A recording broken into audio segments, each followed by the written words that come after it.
Pourquoi est-ce que parfois on dit MST et parfois IST? Maintenant, on utilise beaucoup plus le terme IST, infection sexuellement transmissible, alors qu'avant, c'est vrai, on parlait de maladie sexuellement transmissible. Mais en fait, je peux avoir une IST sans me sentir malade. Donc le MST était un peu trompeur. Donc IST, c'est plus clair, c'est vraiment cette idée que je peux avoir une IST même si j'ai aucun symptôme et même si je me sens pas malade du tout. Quels sont les symptômes les plus fréquents des IST?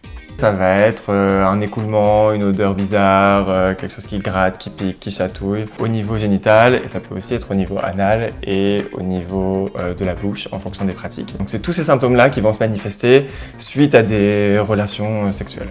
Par contre, attention, dans de très nombreux cas, les infections sexuellement transmissibles sont sans symptômes. Donc je peux tout à fait être porteur d'une IST même si j'ai pas de symptômes apparents. Quelles sont les IST les plus fréquentes? Alors les IST les plus fréquents sont des IST qui se guérissent totalement et que je peux attraper plusieurs fois d'affilée. Donc c'est essentiellement chlamydia, gonorrhée et syphilis. En termes de nombre, c'est celles-ci qui vont revenir le plus souvent parce que quand j'ai un résultat positif lors d'un dépistage, je prends des antibiotiques, c'est des bactéries qui disparaissent toutes seules, mais que je peux réattraper quand j'ai des nouveaux partenaires dans ma vie. Il y a aussi les papillomavirus humains ou les HPV, qui est une IST très répandue, qui peut passer de manière très fréquente lors des relations sexuelles, qui est souvent sans gravité, mais parfois ça peut évoluer sous la forme de verrue génitale ou de cancer. Et donc il y a un moyen de s'en protéger qui est très efficace, c'est la vaccination. Est-ce qu'il est possible de soigner toutes les IST?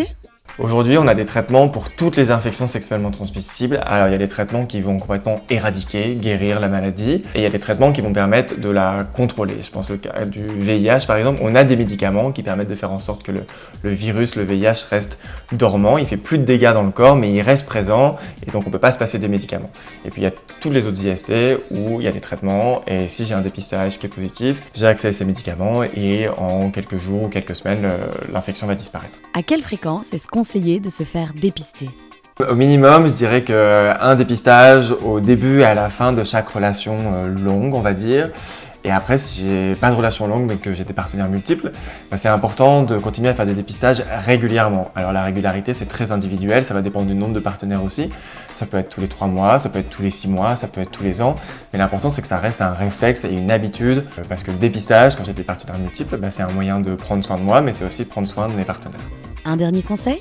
De vous informer, de comprendre comment fonctionnent les IST, comment fonctionnent les dépistages et de trouver un centre de dépistage qui vous convient et qui est pratique pour vous et où vous vous sentez bien accueilli parce que ça va rendre tout le processus beaucoup plus agréable. Et si vous voulez en savoir plus, je peux vous conseiller d'aller visiter le site dépistage.be qui est un site d'information sur les IST qui est tenu à jour et avec des informations claires. Abonne-toi!